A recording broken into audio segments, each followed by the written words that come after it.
Next point है हमारा errors note affecting trial balance. ठीक है, errors note affecting trial balance.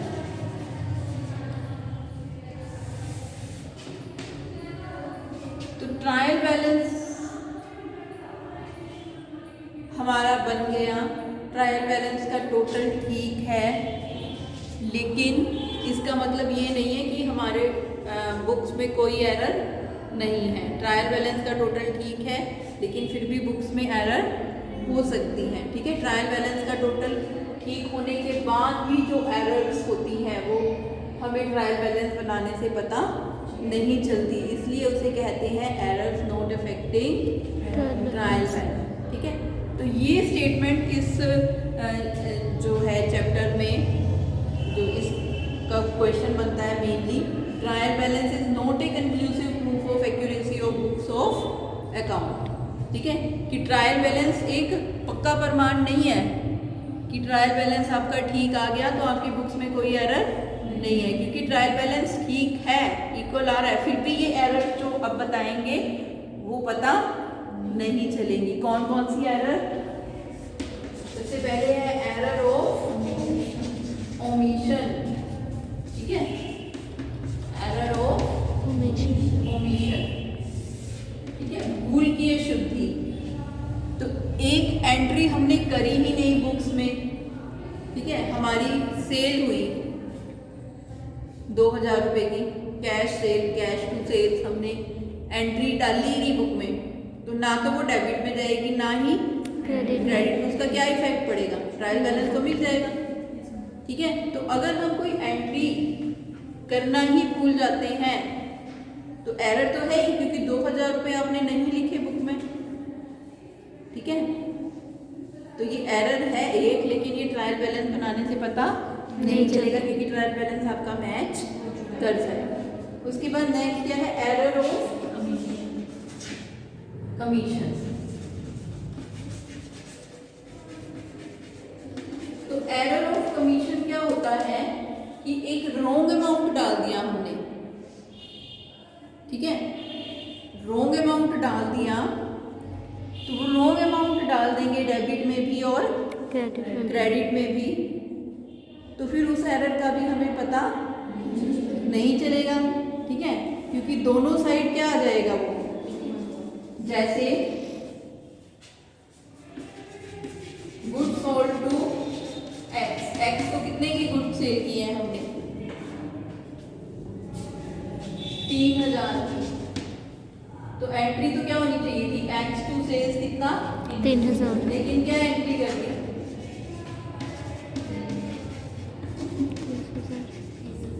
Wrong amount डाल दिया। गुड्स तो सेल कितने की थी? 3000, लेकिन एंट्री कर दी 30,000। तो फिर डेबिट में भी 30 गए, क्रेडिट में भी 30 गए, डेबिट और क्रेडिट साइड का टोटल तो इक्वल है, तो इस एरर का भी पता नहीं चलेगा। उसके बाद है कंपनसेटिंग एरर। कंपनसेटिंग एरर्स कौन सी होती हैं? ऐसी एरर्स जो एक दूसरे के इफेक्ट को क्या कर देती हैं? खत्म। ठीक है, जैसे हमने एक्स को पे किए, एक्स को पे किए हमने कितने? एक्स को तो पे किए, पेड टू एक्स 500 रुपये, पेड टू वाई 5000, लेकिन क्या एंट्री कर दी? एक्स में तो कितने डाल दिए? 5000 और वाई में कितने डाल दिए? 500। तो डेबिट में तो 5500 ही गए हैं और क्रेडिट में भी कितने गए हैं? 5500। अब अगर डेबिट और क्रेडिट में सेम अमाउंट चला गया फिर तो एरर आ ही नहीं सकती। ट्रायल बैलेंस बनाने से आपको एरर का पता ही नहीं चलेगा। ठीक है, तो अब इस एरर से ट्रायल बैलेंस पे कोई इफेक्ट नहीं पड़ेगा। एक्स में कितने गए? 5000, जाने कितने थे? 500। वाई में कितने गए? 500। ठीक है, जाने कितने थे? 5000। तो एरर है ना, लेकिन ट्रायल बैलेंस से ये शो नहीं होगी। ठीक है, उसके बाद नेक्स्ट क्या है, error of principle. Error of principle क्या होती है, जब हम अकाउंटिंग के प्रिंसिपल्स को फॉलो नहीं करते तो वो क्या है, एरर ऑफ प्रिंसिपल। तो इसमें पहला पॉइंट है, जब भी कैपिटल एक्सपेंडिचर को हम क्या मान लेते हैं, रिवेन्यू एक्सपेंडिचर। ठीक है, अभी जैसे हमने मशीनरी खरीदी और इंस्टॉलेशन चार्जेस पे किए, ठीक है, मशीनरी खरीदी और उस पे इंस्टॉलेशन चार्जेस पे किए, तो वो किस में ऐड हो जाते हैं, मशीनरी।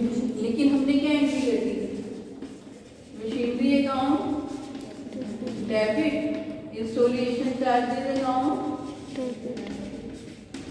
Debit to cash. ठीक है, 50,000 की मशीनरी खरीदी, 5,000 का चार्जेस था और 55,000 का कैश। अब इसको ऐड तो किसमें करना था, मशीनरी में, इसमें, लेकिन हमने इसको रिवेन्यू एक्सपेंडिचर मान लिया। इसको ऐड करके तो एसेट में लिखना था, मशीनरी में लिखना था, लेकिन इसको P&L में डाल दिया। तो गए, तो कहने का मतलब क्या है कि गए तो डेबिट में ही है।